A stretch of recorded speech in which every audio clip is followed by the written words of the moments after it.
first questions actually are from my conversation with Lindsay last week. One was that she said that you were always at the bottom of the Coco tribe from the beginning. And one reason she decided not to tell, she said it's not her story to tell. Do you want to talk about your dynamic with the rest of the tribe and maybe the theory of how you fell to the bottom? Okay, yeah. So let me start by saying I was the alternate for the show. So from the very beginning, I felt like, maybe I didn't want people to see me this way, but I was like, maybe people might see me like, you don't belong here because, you weren't supposed to be here. So that alone right there on Survivor, anything could be a reason for you to be in the bottom or anything could be a reason for you to get voted out. Also, the second thing I know she has mentioned was that I messed up the first challenge, and it was she kind of had mentioned that I wanted to do the running part. I remember, but I'm gonna tell you how it went down. I was standing right next to James, and I remember James saying, but when it had to be two people with the big crate running and getting the big crates, two people doing the boat, and then the other two people doing the square, the puzzle. And I didn't want to do the running part, but James has said that his knee was hurting and he couldn't run. And because the first thing I did, okay, let me look at the strongest guys here. Maybe they can go pick up the bus. And then James was like, yo, my knee hurts, bro. I can't do it. I was like, oh man, okay, then I guess I mean, I can run. At least my knee's not hurting. So Jeff came and asked us, like, who's gonna do what part? I say, Ryan and I are gonna do the craze. And I see Jeff's face going like, you gonna do the craze? So I look at Jay and I'm like, and then like I look at him kind of like to say, maybe maybe you can do it. You don't have to run fast. But I said that with my eyes, just looking. And he looked at me and goes, my knee, bro. And I was like, okay, then I'll go and do it. I mean, I can run. I'll do it. Ryan and I will do the challenge. So that's how everything started. I felt like I should have put my foot down and say, you know what, James, you cannot be looking strong and not be strong, So you have to go do it. So, but I didn't. And, that kind of like that immediately put me in the bottom from the very beginning because you don't want to be the weak link. Got it. It seemed like you bonded with Carla over everything that you had in common, but when did the tips scale where you obviously became a duo with Ryan? Was it the digging challenge, or was there something else that really bonded you to him more than Carla? Or maybe that's just the perspective that we get from the episodes. Well, with Ryan, like, it was the sweat challenge that we kind of like got closer. But I thought I had a really good relationship with Carl as well, even though they didn't really show that. We had a lot of beautiful moments. We had a lot of moments where we're like about to cry with each other. I know at a point she was like, "Hey, Gio, we're both minorities. You're Latino, I'm Latino. You're LGBT, I'm LGBT, so we should work together, this and that." And I went into the game now. I didn't want to work with people just because of sexuality or gender or race or anything like that. But I felt comfortable with her, and I felt really happy to meet someone like her. And I felt like I had a friend with her. So even though like the relationship that Ryan and I had was pretty strong. At the same time, her and I also had a pretty good relationship, and I wanted to see the three of us make it all the way to the end and work together all the way to the end and protect each other all the way to the end. But for her, it didn't make sense for her. Yeah. For her, I guess it makes sense to work with somebody else, and I respect that. I mean, at this point, there's nothing I can do about it. You did trust Carla enough to tell her about the Beware advantage. Were you surprised to see how many people in your cast told other people about their advantages? Because from what we saw, it was just you and Carla, pretty safe. But on other people, like Baca, I think they all knew about Janine. She like flat out. Yeah, I mean, it's just nowadays it's such a hard game because the advantage, like especially their advantage, you have to trust somebody. And with me, even with my advantage too, the reason why I wanted to share that with Carla was because I wanted her to see that I trusted her. And again, like, I was fighting every day to stay. I was doing the most. I was cooking as much as I could. I was getting everything I could. I was even I climbed every single tree looking for an idol in case it was me that night. So I don't know, like, but I wanted to show her, hey, you know what? Maybe this will show you that I trust you and we should work together. But I also wanted to share that with Ryan. I just never got a chance to do that with Ryan and I. Like, but I just happened to open the thing right in front of her, and she got a chance to see it. And I thought it was a beautiful moment. She was like, you know what? I'm so happy for you. And I told her, this is like my dream come true because like I wanted this moment. You know, you come to Survivor, you want to have an advantage, you want to have an idol, you want something. And she was like, oh, I'm very happy for you. You live your dream, and Yeah. then grab the knife and boom. Basically. Were you shocked to find out that last week's vote was supposed to be you and then switched to Lindsay? I knew people were targeting me last week. I knew that. I I was a little, no, I wasn't, we had a conversation. So we wanted Cassidy to go first. Maybe that was just a whole lie about Cassidy going first. But at the last minute, I remember that Carla has spoken to Ryan and told Ryan to tell me that we should vote out Lindsay instead because Lindsay, for whatever reasons Carla had. And then she said something about, like, if I'm going to be working with you guys, I want to, like, I want to be able to do something too, not just you guys decide who votes. So now, and we're like, that's fine. I mean, it doesn't matter. It could be, as long as it's not me, like, that's fine. I just want to stay here.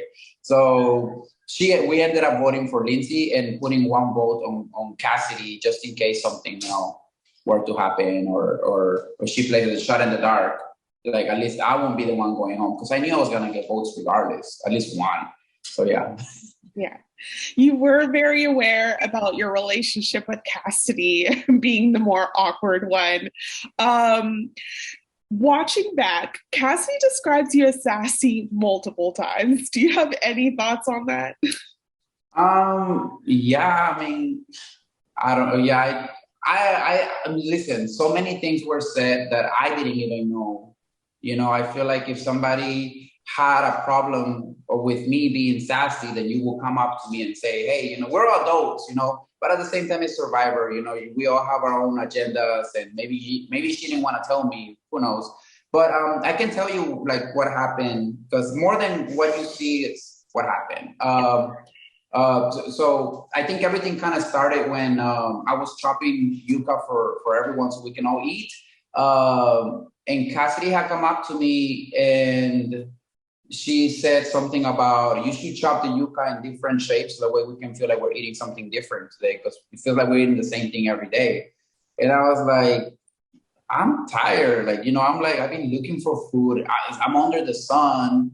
I mean, we all are. We all doing something. We're all doing our part. But like, for you to go specifically to someone that's cooking and tell them you should do it this way instead, so I can feel like I'm eating, or we can feel like we're eating something different. I was like, damn, I didn't even thank you. Like, come on. Like, so it made me feel some type of way. I walked away from that because I was like, I don't want to show her that I'm mad. So I walked away and spoke to Ryan and Carla about what had happened, and I said, I'm frustrated. I even called it a tantrum. But I shouldn't have used the word tantrum because it's kind of mean.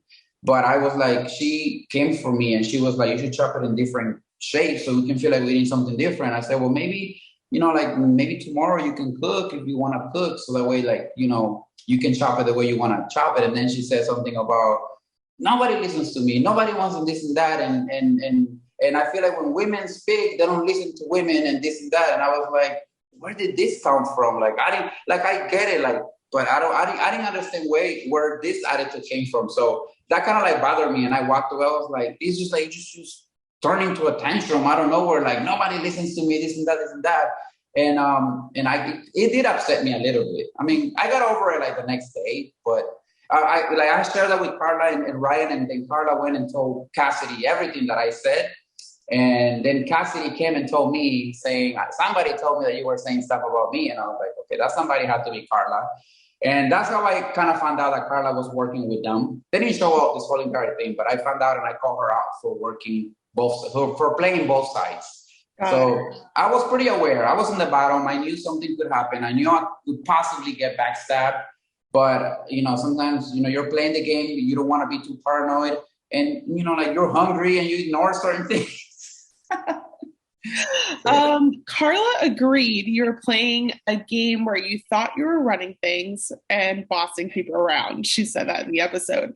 Do you agree? And would you change anything about the social aspect of your game now that you've watched it back? Yes. So I don't think I was being bossy. I can see how certain things could be grabbed a certain way. And it's reality TV. This is what makes reality shows so good. And that's why we love reality shows. And you can do make things look like I'm actually telling somebody something. Like I could be having a conversation with you and asking you, hey, so who are you voting for tonight? Oh, I'm voting for this person. And what about you? And you? And then they could like tell me who they're voting for. And then I could just say, so you're voting for this person, you're voting for this person, you're voting for this person, right? Okay. And then walk away. And all of a sudden, all you have to do is like just see the end of that conversation, and it will look like I'm the one that's telling people what to do. You know, so I'm not like that. I'm a very shy person. In the real world, I don't even speak up. You know, like I'm just, so it's just, I don't know, that's just how it went down. And I don't regret anything, to be honest. I love Survivor. These are the Survivor gods. They know what they're doing. And I mean, they give me a little bit of anxiety for a few days watching me and being like, am I that mean? Did I say things like that? But, it's a show and we're all just characters in a show and whatever needs to be shown is going to be shown. It's a 2-day episode and you only get 1 hour. And whatever is included in the hour is going to be my reality at that point. Did you know that Ryan threw that competition? He had mentioned earlier or before the challenge, he's mentioned that, hey, what if we throw the challenge just so we can have Cassidy go home? Because I don't know. I don't know if he liked Cassidy. I mean, I don't think he was on the same page with me with Cassidy. They're like, we should just take her out on the next. But we didn't really talk about it much. I wouldn't have wanted him to throw the challenge. I mean, for obvious reasons. But I knew I was in the bottom. So I'm like, I didn't want him to throw the challenge because if he throws the challenge, I could be the one going home. I wasn't sitting pretty. I came in already with a disadvantage. I came in being in the bottom from day one. So I wouldn't even risk that for me to go home. I thought so. So you get this advantage where you can steal from somebody. Who would you have gone after if you had the time and the chance to really think about it? To use the advantage? Yeah, that you got. So you could steal, I guess, a beware advantage or an idol. In that moment, when you had it, you were even talking to Carla. Did you already have a person in mind who you're like, maybe I'll go up? So I knew. So for me, I had a whole entire plan. And again, like I try to play a loyal game with the people that I was working with. And I know like it's crazy loyalty and on Survivor. But I wanted to play a loyal game with the people that I was working with and say, okay, so it's probably gonna be me, Carla, Ryan, and James going into the merge in my perfect world. And there's 2 tribes that are working against us. I said, so we need to find out, like who has the any advantage or any idol on the other tribe, and we need to use it. And I know that me having spoken to Janine, we kind of like we had a good relationship, like on like just the few conversations that we had, we were start beginning to have a good relationship. So I was like, I feel like I can work with Janine. I also saw pretty friendly faces on the other tribes, and I was like, I see Sammy seems like a pretty nice person. Like there's a few people that I might want to work with when I get over there because it's gonna be 2 tribes against us. So it's just a matter of finding the cracks and see who we can take the advantage from and try to like stay strong so Coco can make it all the way to the end. That's how I was looking at things. It wasn't just a me thing. That's why I was kind of confused. Like that's how I think. I process things that way, and then out of nowhere on the show, I became what do you call it? Power hungry. I was like, I don't know, sassy, and all of this crazy stuff. I was like, okay. Did you share that plan with Carla or anyone else at all, or it was? Yes. I kind of shared it with Carla. I was like, and I actually said, this is for me to protect my people. I want to use this to protect my alliance. Mm-hmm. But again, I was throwing everything I could. Maybe somebody gets paranoid again and I stay another day. But it didn't work out that way. I have a lot of respect for Lindsay. Kudos to her because you know what, she started the Let's Get Rid of Geo campaign. And then, hey, look.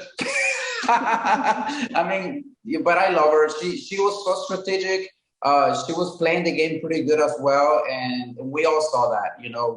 I that's why I wanted her to stay over Cassidy at first. But hey, at the end of the day, look, Cassidy's playing the game good too. That's why she's still there. Carla's playing the game good, and I have nothing but respect for everyone that's playing the game right now. Because they did something better than I did. Yeah. Going back to the people you would have want to work with outside of Coco, you got to meet Jesse and Janine going on that whole adventure.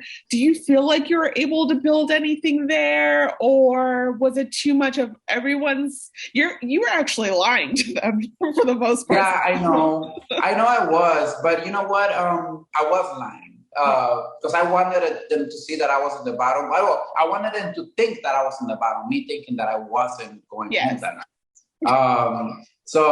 But you know what? But do you think I love build anything with them? Yeah, so Janine, I felt such good vibes with Janine. With Jesse, whenever I spoke to him, I felt like he was being very calculated with his answers, and I was like, this one's gonna be a little harder to crack. He looked like he thinks about every word that comes out of his mouth. I was like, I don't know. I feel like I gotta keep an eye on him.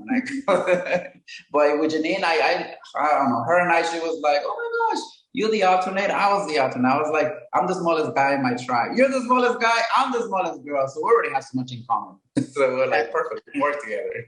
Nice. We my last thing is, what was your reaction? Cassidy, while voting, she said, "You think you could play me, but the truth is, I'm the one that put the blanks in your gun. I have the real bullets." What's your reaction to that line as she was voting? Oh, that's funny. I think Carla had the bullets.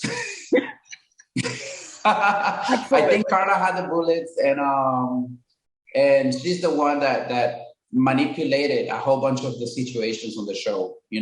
But hey, you know what? I don't want to discredit Cassidy either, because, like I said, whatever she did worked out for her.